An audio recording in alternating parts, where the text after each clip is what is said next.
2020년 10월 30일 밤 11시 59분 지나고 있습니다. 예, 딱 1분 남겨놓고 있습니다. 금요일 밤이라 가지고 좀 책을 세게 보고 있습니다. 이따가 이거 맞다 오늘 올려야 되는데 뒤늦게 올라 가지고 찍게 되었습니다. 오늘은 그 68년도 10월 30일 울진 삼척 무장공비 침투 사건이 있었던 날이 되겠습니다. 작년에도 제가 친구하고 울진 쪽으로 지나가다가 휴게소에서 잠깐 이제 마침 그날이어 가지고 영상을 남겼던 것 같습니다만은 또 남기게 되었습니다. 계속 반복해서 해야 기억을 상기시킬 수 있기 때문이죠. 그때 이제 세 차례에 걸쳐 가지고 120명이 침투했습니다. 무장 공비 인원으로는 굉장히 대량 병력이라고 할 수 있죠.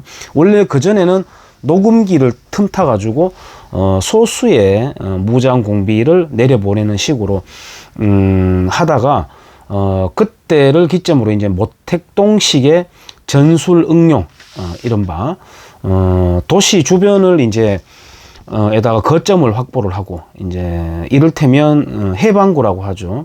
그리고 이제 그런 거점들을 많이 만든 다음에 도심을 이제 포위해 나가는 그런 전술이 되겠습니다. 그때 당시 일화로는 우리가 다 알고 있듯이 이승복 어린이 나는 공산당이 싫어요 라고 하는 그 일화가 있고요. 지금은 이승복 어린이 동상이 없습니다. 거의 없을 겁니다. 가장 최근에는 지난번에 지방선거와 함께 치러졌던 그 교육감, 울산에서 그 극좌 성향의 교육감, 여성 교육감이 이승복 어린이 동상은 저거는 거짓말도 많이 섞여 있고 또 냉전의 소산이기 때문에 없애야 된다라고 이렇게 주장하기도 하는 걸 제가 기사를 통해서 보기도 했는데요. 그 이승복 어린이는 허구다, 가짜다라고 했다가 이제 소송이 걸려가지고 결국 패하기는 했습니다만 공산 세력들의 그런 어떤 뭐라고 할까요? 분식 공산 세력들을 이게 포장해 주는 데 앞장섰던 사람이 이제 김종배 씨가 되겠습니다. 지금 아마 라디오 프로인가요? 아마 진행하고 있고 잘 나가고 있는 걸로 알고 있습니다. 지금은 김어준, 김재동 이런 사람들이 잘 나가는 시절이죠. 설민석 이런 사람들 굉장히 영리한 사람. 설민석은 굉장히 영리한 사람입니다. 제가 보기에는 그쪽이 지금은 돈이 있거든요.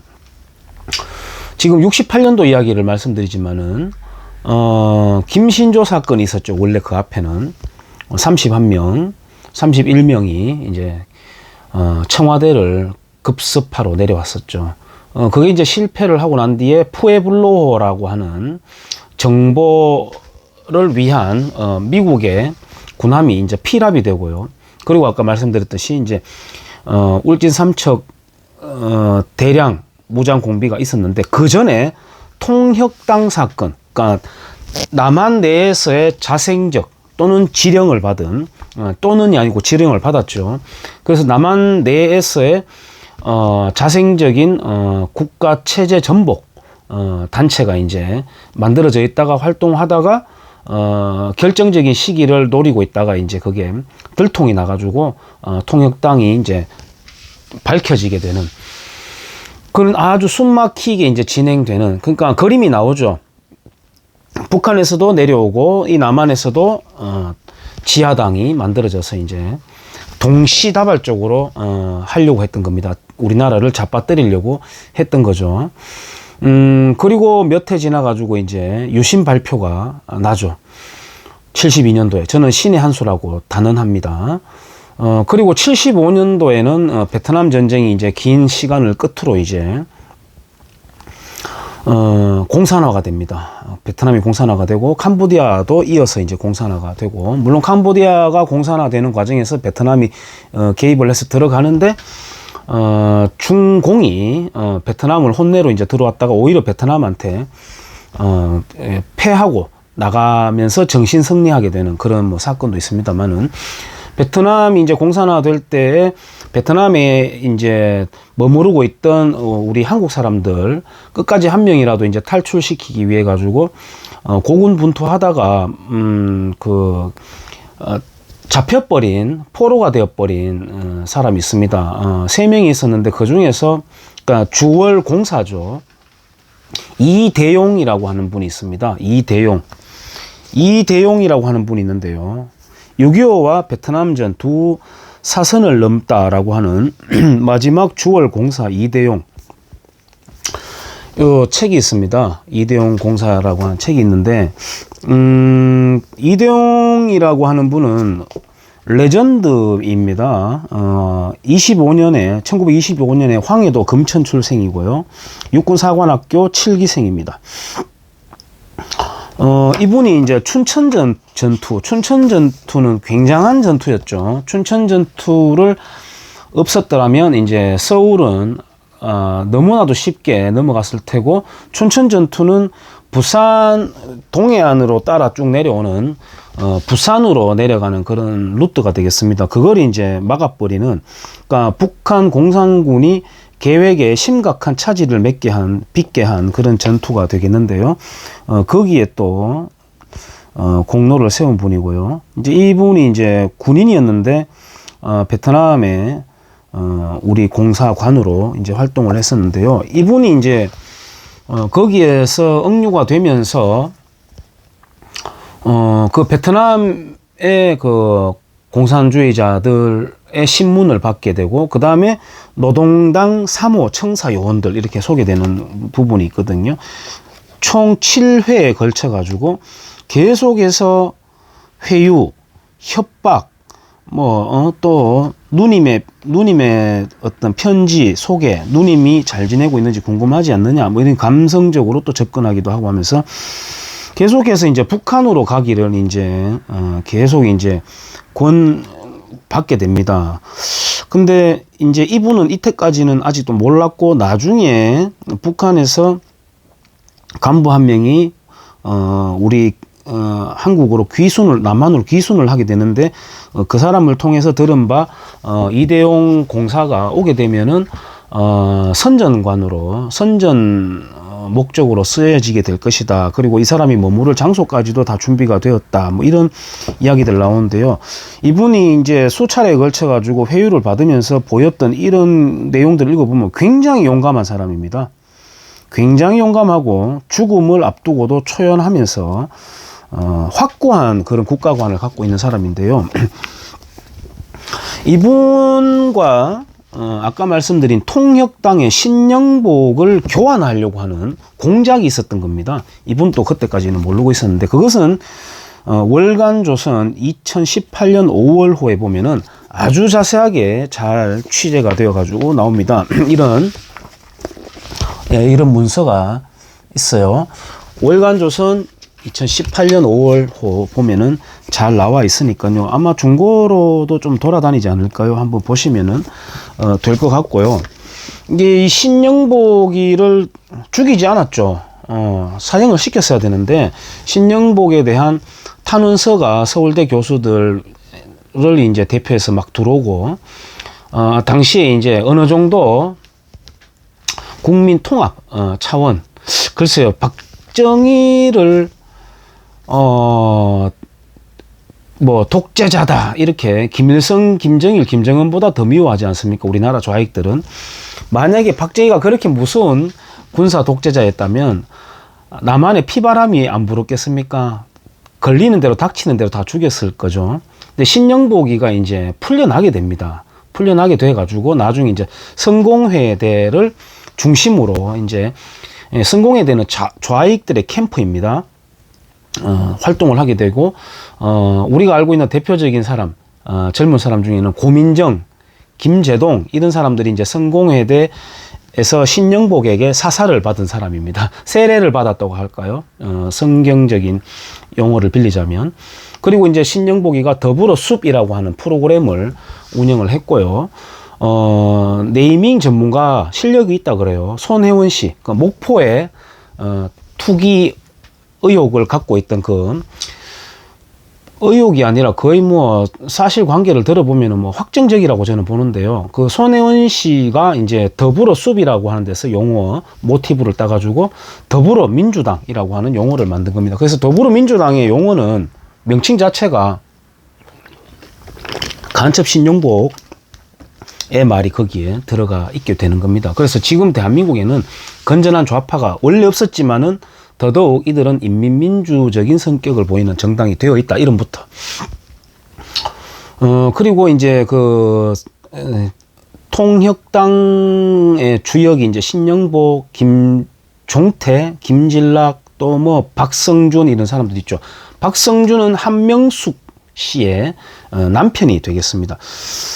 김종태, 김진락은 이제 여기 제가 살고 있는 경주 바로 인근 도시인 영천 사람들이에요.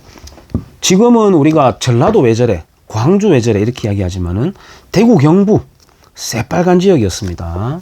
여기에 또 무장공비들이 끝까지 활동했던 데가 뭐 진주 뭐 이런데, 지리산 이런 데가 되겠습니다. 그래서 대한민국 어떻게 보면은 어느 한 곳에 빨간 분자들이 없었던 데가 없죠.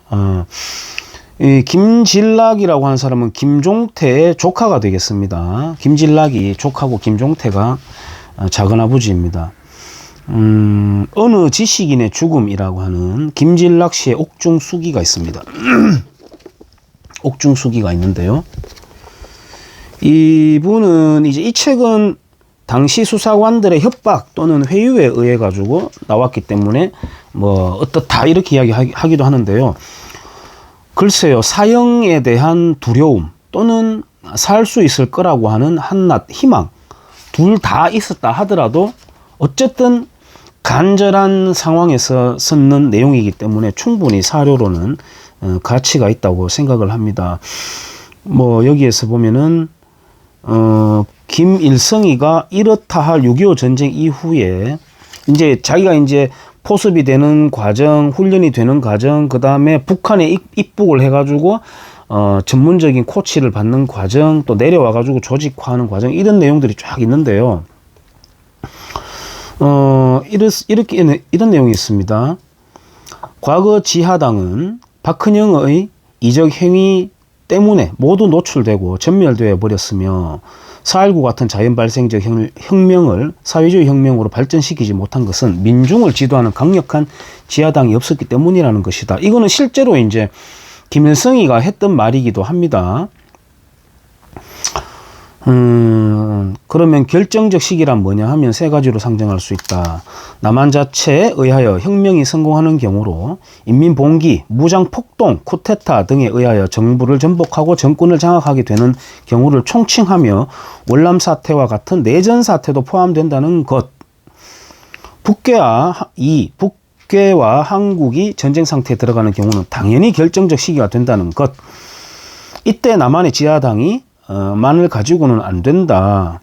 결국 무력 침공이 오고 남쪽에서도 내응을 해야 된다. 뭐 이런 내용들 이렇게 쭉 있습니다.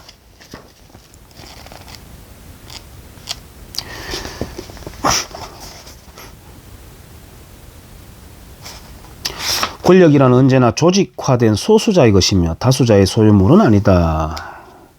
이북과 같은 군국주의적 독재체제 하에서는 극히 소수의 전이병들에 의하여 지배되고 통치되는 것이다. 때문에 이들 붉은 전이병들을 능가할 만한 강력한 전이병만 확보된다면 한국이 북괴를 능가하고 북괴를 굴복시킬 수 있다는 것은 결코 탁상공론이 아니라는 것을 나는 강력히 지적해두고 싶다.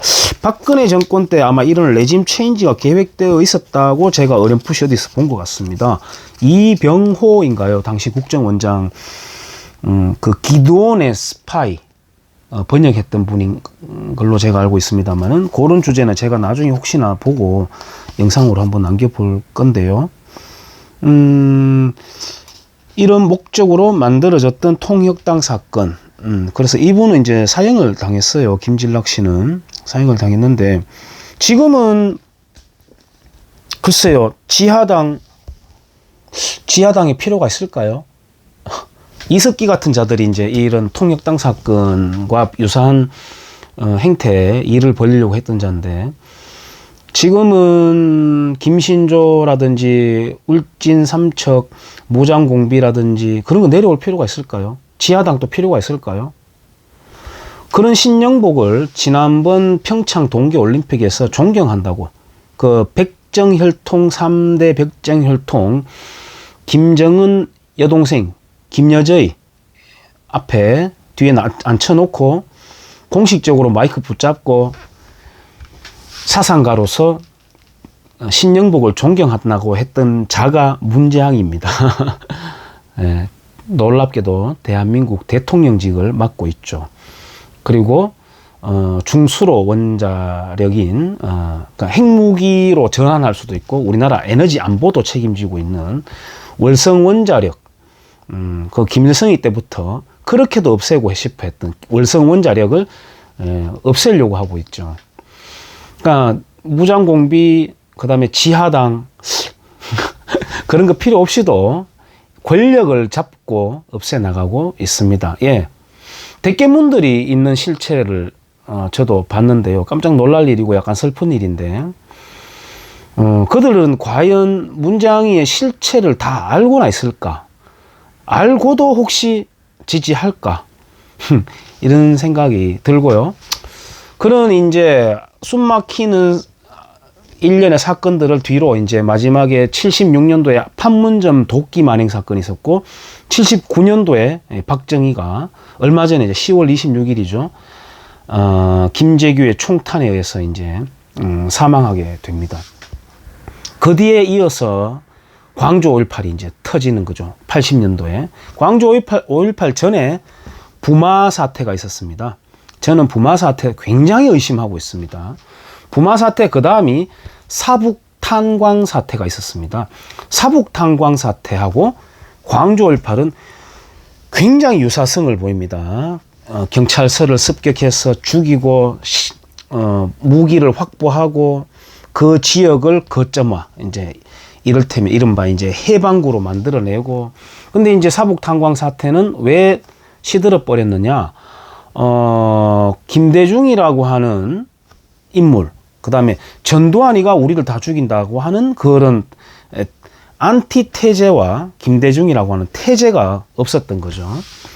김대중은 당시에 이른바 그 서울의 봄이었나요? 아주 그 대학생들이 결집한 그 에너지를 여세를 몰아가지고 전국에 민주화 선언을 하려고 했었던 거거든요. 민주화 정부 선언을 하려고 했고 내각까지 짜놨습니다.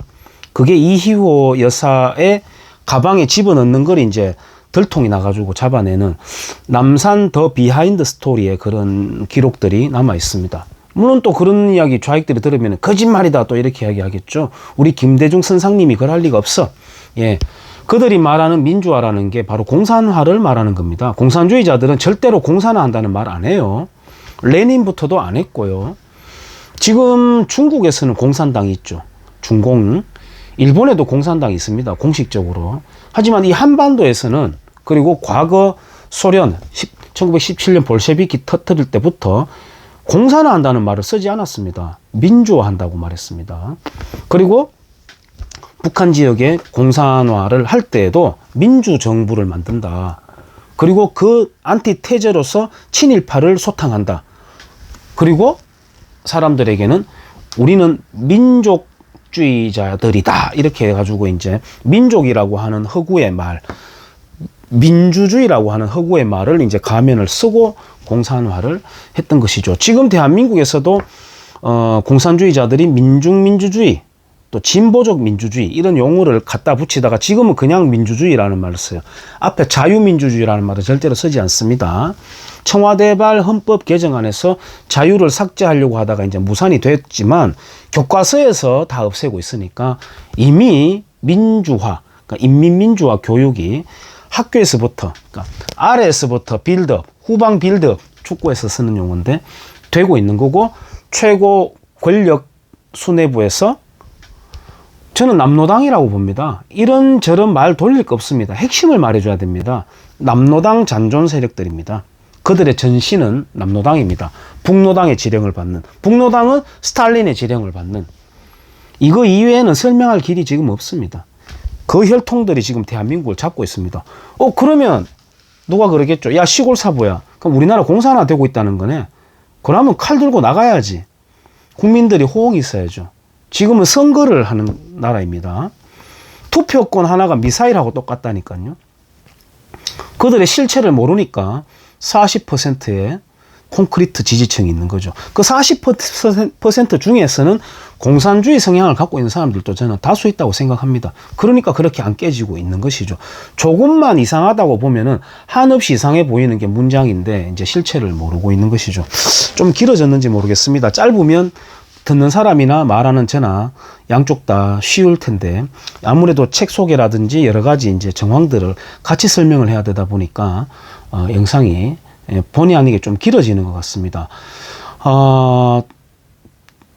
1968년 10월 3일 울진 삼척 무장공비 사건인 날을 기점으로 이런저런 말을 한번 짚어봤습니다. 감사합니다.